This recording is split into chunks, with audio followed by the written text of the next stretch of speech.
Today I'm going to be showing you how to recreate this bold lip using our Satin Liquid Lipstick. When doing a lip look, you always want to make sure that you prime the lips. It's going to help with longevity. It's also going to help make the color stand out a little bit more, and it's just going to hydrate the lips. I'm just going to dab it on today, making sure that my finger rolls a little over the edge so that I stop any feathering.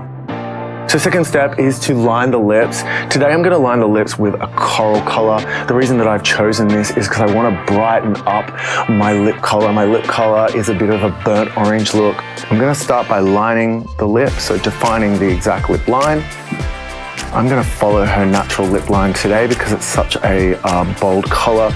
We don't need to overdraw them at all. And of course, fill them in. I have chosen Sienna from our Satin Liquid Lip collection. It is a really beautiful burnt orange.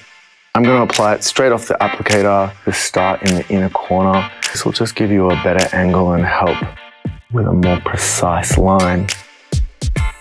And then I'm going to take that color from the inner corner of the lips and bring it in to meet.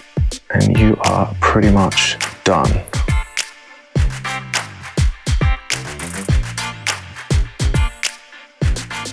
I'm just going to press that right over the top of the eyelid, and it's going to give us this really high sheen, metallic, bronzy glow.